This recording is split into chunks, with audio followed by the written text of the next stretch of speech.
الحمد للہ رب العالمین والصلاة والسلام علی سید المرسلین اما بعد فاعوذ باللہ من الشیطان الرجیم بسم اللہ الرحمن الرحیم۔ میرے میٹھے اور محترم اسلامی بھائیوں، اللہ تبارک و تعالیٰ کا احسان عظیم ہے، اس رب العالمین نے ہمیں مسلمان پیدا کیا اور اس رب العزت نے ہمیں ایسے ایسے مواقع عطا فرمائے کہ جس میں ہم نفلی عبادت کر کے ڈھیر و ثواب کما سکتے ہیں۔ الحمدللہ نفلی عبادت کرنے سے ہم اپنے گناہوں کا کفارہ بھی دے سکتے ہیں۔ آئیے اسی حوالے سے آج 3 روایت آپ تک پہنچانے کی کوشش کرتا ہوں۔ مجھے امید ہے کہ آپ تمام حضرات میری ان 3 روایتوں کو ضرور سماعت فرمائیں گے اور دوسرے لوگوں کو بھی شیئر کریں گے۔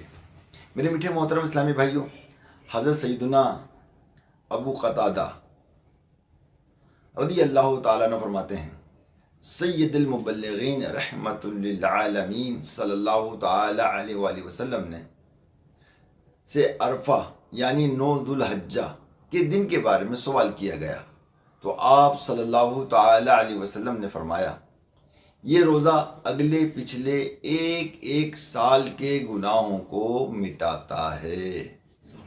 سبحان اللہ۔ میرے میٹھے محترم اسلامی بھائیوں، یہ حدیث پاک واقعی ہم گناہ گاروں کے لیے بہت بڑی ڈھارس ہے کہ اس دن کا روزہ جو ہے ہمارے 1 سال کے گناہ پچھلے اور ہونے والے جو گناہ ہیں آئندہ سال وہ بھی رب العزت معاف فرماتا ہے۔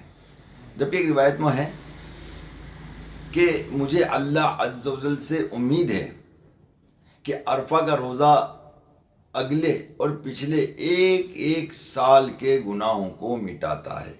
ایک اور روایت میں کہ عرفہ کا روزہ 2 سال کے گناہوں کو مٹاتا ہے، تو یہاں پہ 2 سال ہی مراد ہیں۔ تو پیارے محترم اسلامی بھائیوں، اللہ تعالیٰ کا کتنا احسان عظیم ہے کہ اگر ہم 9 ذوالحجہ کا روزہ رکھیں تو ہمارے جو بتقاضا بشریت ہم سے گناہ سرزد ہوئے سال بھر کے وہ معاف ہوں گے، اور بتقاضا بشریت اگر گناہ سرزد ہوئے تو وہ بھی معاف ہوں گے۔ مگر ایک بات یاد رکھیے گا کہ گناہ جتنے ہوتے ہیں یہ سارے بڑے ہی گناہ ہوتے ہیں، کیونکہ میں نے دیکھا کہ صغیرہ گناہ کون سے ہیں، کبیرہ گناہ کون سے ہیں۔ تو پیارے محترم اسلامی بھائیوں، مجھے تقریباً گناہ جو ہے وہ کبیرہ ہی نظر آئے، اور اگر کوئی گناہ چھوٹا ہو، صغیرہ گناہ ہو، اور صغیرہ سمجھتے ہوئے اس کو کیا جائے تو وہی گناہ جو ہے کبیرہ گناہ ہو جاتا ہے۔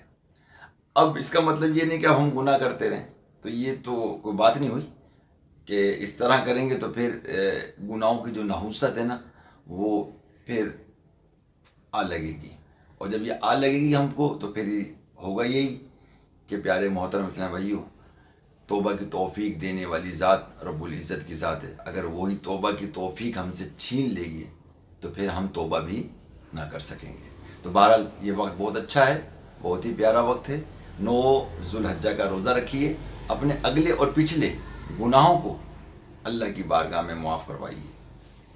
آئیے اس حوالے سے یہ جو 10 دن ہیں اس کے بڑے اکرام والے دن ہیں، اور اس کا جو اکرام کرتے ہیں اس میں لوگ گناہ نہیں کرتے، عبادت کرتے ہیں، تو اللہ تبارک و تعالیٰ ان کو نفلی عبادت کے سبب بہت کچھ عطا فرماتا ہے۔ آئیے ابھی وقت کم رہ گیا ہے، آپ کو ایک روایت سناؤں جو فضائل الایام والشہور میں یہ موجود ہے۔ یہ روایت حضور صلی اللہ تعالیٰ علیہ وآلہ وسلم نے ارشاد فرمایا، جو شخص 10ویں ذی الحجہ تک ہر رات وطروں کے بعد 2 رکعت نفل پڑھے کہ ہر رکعت میں الحمد شریف کے بعد سورہ کوثر اور سورہ اخلاص 3 بار پڑھے تو اس کو اللہ تعالی مقام اعلی علیین میں داخل فرمائے گا، اور اس کے ہر بال کے بدلے 1000 نیکیاں لکھے گا، اور اس کو 1000 دینار صدقہ دینے کا ثواب ملے گا۔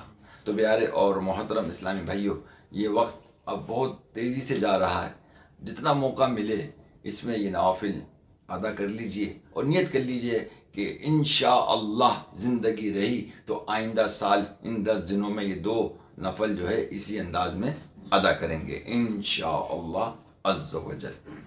پیارے محترم سمجھے، یہ مہینہ قربانی کا مہینہ ہے۔ آئیے اس حوالے سے راحت القلوب کے حوالے سے عرض کرتا چلوں کہ بارگاہ رسالت مآب صلی اللہ تعالی علیہ وسلم میں صحابہ کرام علیہم رضوان نے عرض کیا کہ یا رسول اللہ صلی اللہ تعالی علیہ وآلہ وسلم، اگر کوئی فقیر ہو اور قربانی کی طاقت نہ رکھتا ہو تو کیا کرے؟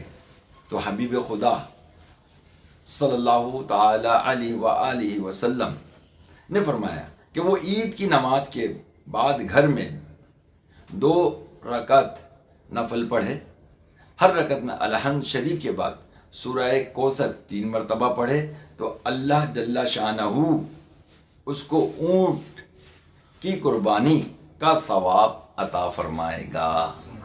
تو موقع اچھا ہے، عید کی نماز کے بعد ضرور پڑھ لیجئے گا۔ جو بیچارے قربانی نہیں کر سکتے ہیں، اور فقیر اس کو نہیں کہتے کہ جو مانگنے والا ہوتا ہے، بلکہ فقیر اس کو کہتے ہیں کہ جس کو زکوٰۃ دی جائے تو اس کو زکوٰۃ لگ جائے، کہ زکوٰۃ کا حق اس پر پورا ادا ہو جائے، کہ وہ اس کے پاس اتنا مال و متاع نہ ہو کہ اس کو ہم زکوٰۃ دیں، جیسے ہم غریبوں کو زکوٰۃ دیتے ہیں۔ تو ایسے بندے کو جو ہے ہم فقیر کہتے ہیں۔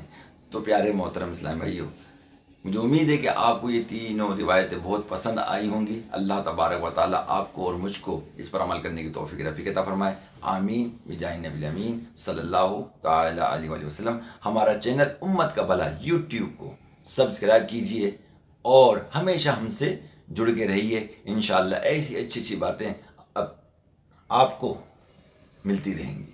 السلام علیکم ورحمۃ اللہ وبرکاتہ۔